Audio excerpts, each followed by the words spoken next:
TVK academy சார்பாக அனைவருக்கும் வணக்கம். நம்ம எனக்கு இந்த வீடியோவில் என்ன பார்க்க போகிறோம் அப்படின்னா, CSIR central electrochemical research institute சொல்லுவாங்க. ஸோ இதுலேருந்து வந்திருக்க ஒரு சூப்பரான ஜாப் ஆஃபர் பற்றி தான் நம்ம இந்த வீடியோவில் பார்க்க போகிறோம். வீடியோ ஃபுல்லாக ஸ்கிப் பண்ண பாருங்கள், அப்போ தான் நான் சொல்கிற அப்டேஷன் எல்லாம் உங்களுக்கு உடனுக்குடன் புரியும். ஸோ இது வரைக்கும் நம்ம சேனலை சப்ஸ்கிரைப் பண்ணாதவங்க சப்ஸ்கிரைப் பண்ணி வச்சுக்கோங்க. கூடவே அந்த பெல் ஐக்கானையும் அழுத்தி வச்சுக்கோங்க. அப்போ தான் நான் போடுற அந்த அப்டேஷன் எல்லாம் உங்களுக்கு உடனுக்குடன் வந்து சேரும். வாங்க நம்ம வீடியோக்குள்ளே போகலாம்.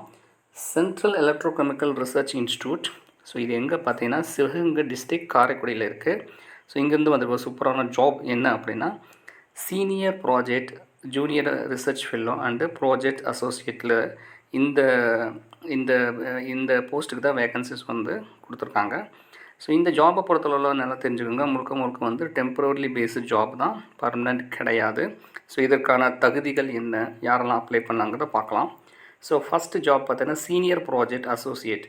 ஸோ இதுக்கு வந்து என்ன குவாலிஃபிகேஷன் வேணும் சொன்னால், PhD chemistry or MSc in chemical அவங்க முடிச்சிருந்தாங்கன்னா, பிஇ பிடெக் இருந்தாங்கன்னா, மெக்கானிக்கல் கெமிக்கல் இன்ஜினியரிங் முடித்தவங்க 4 years experience in research and டெவலப்மெண்ட்டில் இண்டஸ்ட்ரியல் அகாடமிக் இன்ஸ்டியூட்ஸில் வந்து கண்டிப்பாக ஒர்க் பண்ணிக்கணும்.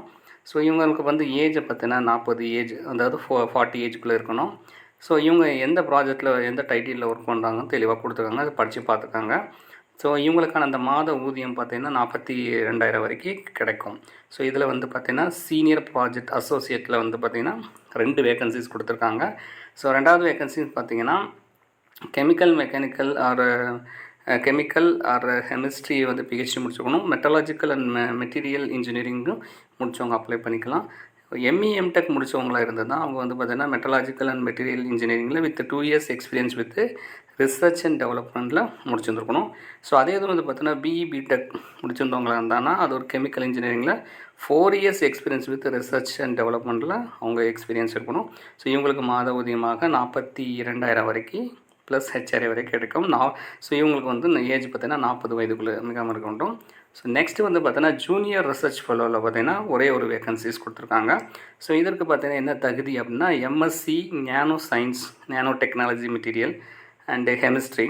ஸோ பிஏ இருந்தாங்கன்னா bio technology or biomedical science, chemical engineering, chemical electrochemical engineering. So இந்த இதில் வந்து பார்த்திங்கன்னா அவங்க டிகிரி முடித்தவங்க அப்ளை பண்ணலாம். ஸோ இவங்களுக்கான ஏஜ் பார்த்தீங்கன்னா 35 வயது வரைக்கும் அவங்க அப்ளை பண்ணிக்கலாம். ஸோ மாத சம்பளமாக 37,000 ப்ளஸ் ஹெச்ஆர்ஏ வரைக்கும் கிடைக்கும். ஸோ அடுத்து வந்து பார்த்திங்கன்னா ப்ராஜெக்ட் அசோசியேட்டில் வந்து பார்த்திங்கன்னா 2 வேகன்சிஸ் வந்து அனௌன்ஸ் பண்ணியிருக்காங்க. ஸோ ப்ராஜெக்ட் அசோசியேட் 1க்கு 2 பார்த்திங்கன்னா இவங்க வந்து பார்த்திங்கன்னா எம்எஸ்சி கெமிஸ்ட்ரி முடிச்சிருக்கணும். So experience in electro chemistry or electro position electro winning ஆப்ரேஷன்ஸில் வந்து பார்த்திங்கன்னா ரெலவெண்ட் எக்ஸ்பீரியன்ஸ் இருக்கணும். 35 years இருக்கவங்க அப்ளை பண்ணிக்கலாம். ஸோ இவங்களுக்கான மாத ஊதியம் பார்த்திங்கன்னா 31,000 வரைக்கும் ஹெச்ஆர் வரைக்கும் கிடைக்கும். ஸோ அதே பார்த்திங்கன்னா அந்த ப்ராஜெக்ட் அசோசியேட் 1க்கு இன்னொரு வேகன்சிஸ் வந்து கொடுத்துருக்காங்க. ஸோ இதில் வந்து டோட்டலாக ப்ராஜெக்ட் அசோசியேட்டில் 4 வேகன்சி செப்பரேட்டாக கொடுத்துருக்காங்க. ஸோ அதில் வந்து ப்ராஜெக்ட் அசோசியேட் 1ல் 2 வேகன்சி, ப்ராஜெக்ட் அசோசியேட் 1ல் பார்த்தீங்கன்னா ஒரு வேகன்சி கொடுத்துருக்காங்க. ஸோ இவங்க பார்த்திங்கன்னா அந்த ப்ராஜெக்ட் அசோசியேட் 1 பார்த்திங்கன்னா BE B Tech electrical electronics and communication engineering முடித்தவங்க பார்த்திங்கன்னா இதுக்கு வந்து அப்ளை பண்ணிக்கலாம். ஸோ 35 ஏஜ் வரைக்கும் அவங்களுக்கு இருக்கலாம். ஸோ அதுக்கு மேலே பார்த்திங்கன்னா ஏஜ் ரிலாக்ஷனும் கொடுத்துருக்காங்க, எஸ்சி எஸ்டி கொடுத்துருக்காங்க. ஸோ இவங்களுக்கான அந்த மாத ஊதியமும் பார்த்திங்கன்னா ப்ராஜெக்ட் அசோசியேட் வந்து 25,000 31 வரைக்கும் சேல்ரி வந்து கிடைக்கும். ஸோ அந்த ப்ராஜெக்ட் அசோசியேட் 1 அதாவது 1க்கு வந்து பார்த்திங்கன்னா 2 வேகன்சிஸ். ஸோ லாஸ்ட்டாக பார்த்திங்கன்னா அதில் இருக்க எம்எஸ்சி கெமிஸ்ட்ரி முடித்தவங்களும் அப்ளை பண்ணிக்கலாம். 35 வயசு வரைக்கும் அவங்க வந்து கண்டிப்பாக இருக்கிறவங்க வந்து அதுக்கு வந்து ஜாபுக்கு எலிஜிபிள். ஸோ இவங்களுக்குமே பார்த்திங்கன்னா 25,000 30,000 வரைக்கும் மாத சம்பளமாக கிடைக்கும். So general terms and condition நிறையா கொடுத்துருக்காங்க. ஸோ இந்த ஜாப் பார்த்திங்கன்னா எந்த ஒரு என்ட்ரன்ஸ் டெஸ்ட்டு கிடையாது, டைரக்ட் இன்டர்வியூ தான். ஸோ டேட் ஆஃப் இன்டர்வியூ கொடுத்துருக்காங்க, அந்த டைம் பாருங்கள். The interview on the 8th January 2024 Monday. So ஜனவரி 2024. ரிப்போர்ட்டிங் டைம் பாருங்கள், காலையில் வந்து 9 o'clock கொடுத்துருக்காங்க. No candidate will be allowed enter the into the after the 9:30 AM. So 9:30 மேலே யாரையும் வந்து அலோவ் பண்ண மாட்டாங்க. அப்ளிகேஷன் ஃபார் அது ஆன்லைனில் வெப்சைட்டில் கொடுத்துருக்காங்க. இந்த லிங்க் என்ன டிஸ்கிரிப்ஷனில் தரேன், நீங்கள் அதில் போய் பார்த்துக்கலாம். ஸோ இந்த எஸ்சி எஸ்டியை பொறுத்தளவில் பார்த்திங்கன்னா இவங்களுக்கு வந்து ஏஜ் ரிலாக்ஸேஷன் இதெல்லாமே இருக்குது. ஸோ எலிஜிபிள் கேண்டிடேட் இதில் எலிஜிபிளாக இருக்கிறவங்க அந்த இன்டர்வியூ டேட் அன்றைக்கி பார்த்திங்கன்னா என்ன சொல்லியிருக்காங்கன்னா walk in with all original and a set of photo copy certificate educational qualification இது எல்லாமே வந்து பார்த்திங்கன்னா நீங்கள் கண்டிப்பாக எடுத்துகிட்டு போகணும். இந்த கேண்டிடேட் வந்து ஏஜ் ரிலாக்ஸேஷன் பார்த்தா எஸ்சி எஸ்டி பிடபிள்யூடி எல்லாத்துக்குமே ஏஜ் ரிலாக்ஸேஷன் இருக்குது. மெயினாக பாருங்கள் 4வது பாயிண்ட் என்ன கொடுத்துருக்காங்கன்னா அது final year students who are waiting for the result are not eligible to consider. So யாரெல்லாம் ஃபைனல் இயர் அதாவது படிச்சுட்டு இருக்காங்க 7th செம் 8th செம் படிக்கிறவங்க இந்த ஜாபுக்கு வந்து அப்ளை பண்ண முடியாது. கம்ப்ளீட்டாக அவங்க டிகிரி முடித்து ரெலவெண்ட் எக்ஸ்பீரியன்ஸ் இருக்கவங்க தான் இந்த ஜாபுக்கு அப்ளை பண்ண முடியும். இந்த செலெக்ஷன் ப்ராசஸை பொறுத்தளவு பார்த்திங்கன்னா based on the performance for the இன்டர்வியூடைய பர்ஃபார்மன்ஸ் பொறுத்து தான் வந்து கண்டிப்பாக வந்து இந்த இதில் வந்து எடுக்க போகிறாங்க.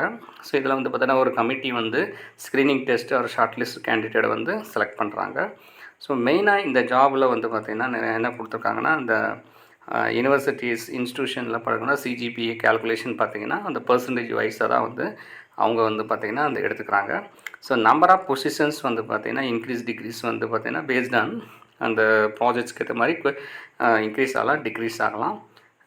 நெக்ஸ்ட் என்ன கொடுத்துருக்காங்கன்னா ஷார்ட் லிஸ்டட் கேண்டிடேட் வந்து பார்த்திங்கன்னா அதாவது நிறையா கேண்டிடேட் வந்து ஜாஸ்தியாக இருந்தாங்க, நம்பர் ஆஃப் கேண்டிடேட் இவங்க வந்து நிறைய பேர் வந்தாங்கன்னா கண்டிப்பாக வந்து இன்டர்வியூ இல்லாமல் ஃபஸ்ட்டு வந்து ரிட்டன் டெஸ்ட் வச்சு ஷார்ட் லிஸ்ட் பண்ணுற மாதிரி கொடுத்துருக்காங்க. இதில் வந்து ஷார்ட் லிஸ்ட் ஆகிற கேண்டிடேட்டுக்கு வந்து பார்த்திங்கன்னா அதே அந்த தட் மீன்ஸ் அவங்க ப்ராஜெக்ட்ஸ் அதாவது அந்த அதாவது என்னென்ன பண்ணிக்கலாம் பாருங்கள். அந்த candidate selected the provided the எது accommodation institution campus. So in case shortlist ஆகிறவங்களுக்கு மட்டும் வந்து பார்த்திங்கன்னா அன்றைக்கி தங்குற மாதிரி இருந்ததுன்னா அவங்க வந்து அந்த இன்ஸ்டியூஷனில் வந்து பார்த்திங்கன்னா அகாமடேஷன் வந்து தர மாதிரி போட்டிருக்காங்க. ஸோ நெக்ஸ்ட் வந்து பார்த்திங்கன்னா இந்த ப்ராஜெக்ட் வந்து பார்த்திங்கன்னா is a personal purely temporary based not permanently is initially for a period of 6 months which may be extended கூட ஆகலாம்னு சொல்லியிருக்காங்க. ஸோ மற்ற இன்ஸ்ட்ரக்ஷன்ஸ் எல்லாமே வந்து பார்த்திங்கன்னா நீங்கள் தெளிவாக படித்து பார்த்துக்கோங்க. பெருசாக ஒன்றும் எதுவும் கொடுக்கல. இது வந்து பார்த்திங்கன்னா அந்த 8th அதாவது ஜனவரி 8/1/2024 நீங்கள் இது வந்து டைரெக்டாக வந்து சென்னையில் அதாவது வந்து பார்த்திங்கன்னா சென்னையில் போய் தான் இந்த இன்டர்வியூ அட்டன் பண்ணுற மாதிரி இருக்கும். ஸோ லொக்கேஷன் வந்து பார்த்திங்கன்னா உங்களுக்கு வந்து இட் மேபி வந்து சென்னையோ இல்லைனா இது வந்து எங்கே இருக்குன்னா காரைக்குடியில் இருக்குது. காரைக்குடியிலையோ சென்னையில் வந்து இந்த ப்ராஜெக்ட்டில் நீங்கள் ஒர்க் பண்ணுற மாதிரி இருக்கும். ஸோ இது சம்மந்தமாக ஏதாவது ஒரு டவுட் இருந்ததுன்னா நீங்கள் வந்து எனக்கு கமெண்ட் பாக்ஸில் கமெண்ட் பண்ணுங்கள். ஸோ நம்ம அடுத்த ஒரு நல்ல வீடியோவில் பார்க்கலாம். அது வரைக்கும் நன்றி, வணக்கம்.